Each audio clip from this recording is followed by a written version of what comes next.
to take any questions that folks might have across the range of subjects.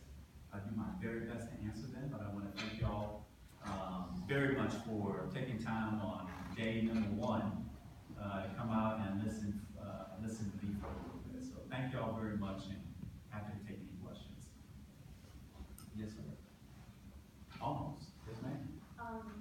Florida recently passed a bill for charter schools that allocate more money to charter schools than they do public schools. So where do you stand on that? Yeah, I'm against that piece of legislation. I think it's a continuation of the attempt to privatize the public system. And the bill that's being referenced basically takes public tax dollars and allows those dollars that would have normally gone into public schools for the maintenancing and the building and the constructing of new schools, and that allows that money now to be directed toward the building, the constructing of privately run charter schools.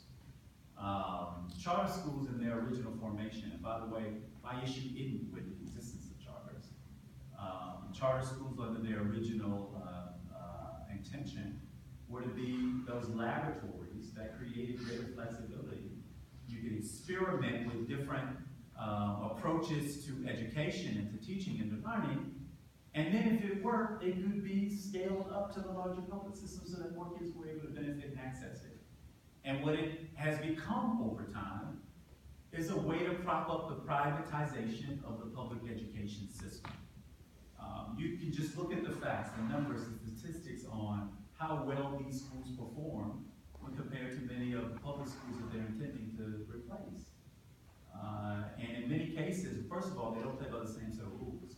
They don't take the same tests that our students are right now being tested to death over. But they also, in the cases where we've been able to assess it, they don't necessarily perform any better. So it's my opinion that why wouldn't we double down on our investments on public education? Why wouldn't we pay teachers what they're worth for doing what I consider to be the most difficult job that exists on earth? The shaping, the molding, the inspiring, the cultivating of our most precious gift, our children. We don't do that, and instead what they've become is an ability for the friends of legislators to make profits. They turn those profits around and they put them back into campaigns and into candidates that are going to continue to expand the privatization of public education. It's not accidental in my opinion.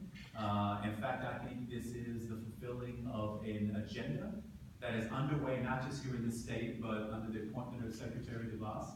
That's what we're going to see happening all across the country. They're going to continue to lift the burden and restrictions for these kinds of institutions to exist that will siphon money away from the public system and put it into the private system. By the way, for those kids who are attending many of these schools that leave their home assigned public schools to go to them, what we've seen is that when those kids, about a month into the semester, the parents decide that they no longer are able to transport them and drop them off and pick them up, and they move them back to those home schools, that money doesn't come back. Money stays there. And so you're further depressing the resources that are going into the public system because you don't allow the money to follow the child. And that's also hugely detrimental. So that's a long way of saying that not only am I against it, I'm very against it. Can I ask a follow-up? Please. What will you do to reverse it? Well, I mean, it'll take a legislative process, right? It was passed through the legislature and signed by the governor, and we're going to have to create the kind of public outcry that is going to be necessary for our legislature to recognize that this is the kind of public education system that we want. We want a true and a real public education system. That's going to require work, and it actually will require the participation of citizens in that process, and I have to say more than just the teachers union, which they tend to be the loudest voices on these kinds of issues, and people think it's only because they have an interest. But what about the interest of the parents and of the community and the folks who suffer when we have a depressed public education system? So it's going to take a lot of hard work. I mean, this agenda didn't come into play overnight. It began back in 1998 when Jeb Bush was elected governor of the state of Florida. And it's an agenda that's now been prosecuted for nearly 20 years in this state. And now they got a big boost of an ally at the federal level. So it's going to take some hard work and attention. But I think it's worth it. And I think we got to, again, call it out for what it is. And that is the stripping of the public system. And I honestly believe that the main agenda here is private open system. And my real fear about that is that the public education system is one of the last remaining compacts that exists between the government and its folks, its people. That every child ought to have an opportunity to learn. And that should be without regard to what side of town they live on, what their mama and their daddy did, you name it. But in order for that to be true, we have to resource it appropriately. And again, unleash the potential of teachers and students in the classroom to learn again, not just to learn how to take a test, but to actually learn. Yes, sir. I'm very big on environmental policies because I care a lot about the environment and like I'm an environmentalist. I'm very supportive of taking action on like climate change and clean energy, and I'm against pipelines and like fossil fuel development and anything that's like environmentally destructive. What do you want to do?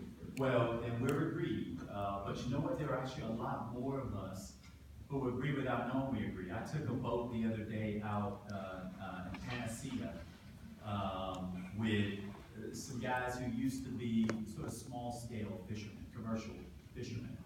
And the ecology in the water body that they used to fish in has been degraded to the point that the sea life and the fish life, where they used to make their livelihood, has been decimated. And so they've now taken to the farming of oysters, oyster farming, if you will.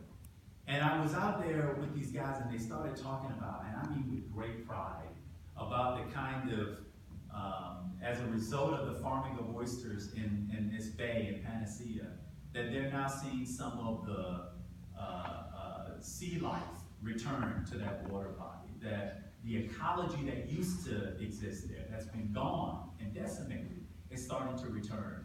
And I'm sitting there listening to that, I'm like, Lord knows it would never take to me calling him environmentalist. But what they were appreciating are the same things that you probably value about our environment. And not only is it the ecological benefits that we get in sea life and the like, but now it is coming dangerously close to harming the kind of natural assets that we need to survive as humans. You now have first of all, most of the state is below sea level, but you now have the threat of, with sea level rise, of saltwater body tables being higher than some of our natural aquifers, right? And what happens when you get salt water that infiltrates with natural clean water? Explain to me the human population that can survive all that. They can't, right? And so our ignorance on this, the governor's firm admission that he isn't a scientist and therefore can't say whether it's real. I don't care whether he believes it's real or not. The effects are being felt in our community. And in this part of the state where you've got guacamole content algae blooms flowing out of the east and the west side of this state due to what we've done in Lake Okeechobee,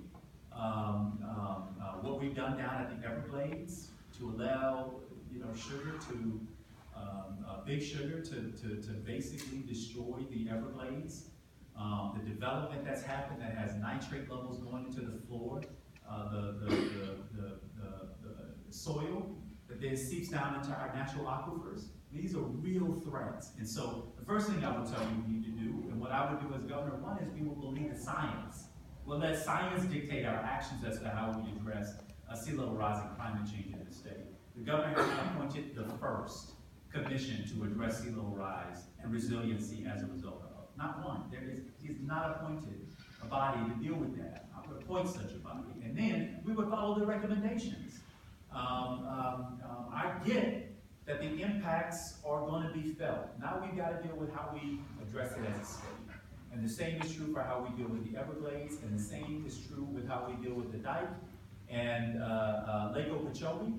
That we got to stop letting big business dictate what should be scientific responses to what we do with the environment. But right now, we got a climate denier in the White House and a climate denier in the governor's mansion, and we wonder what's happening.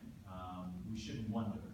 We know exactly what's happening, and it's going to take some real firm leadership to guide this state, I think, back on the path that we wanted, not only for the ecological benefits, but now increasingly for the human benefit, our ability to survive in a state like this. But the challenges are great there, and I won't shortchange you on it. They're substantial. But I'll tell you, as a challenge by inviting scientists to the table and letting them help dictate the proper solutions forward. Yes, so So, we spoke earlier about, sports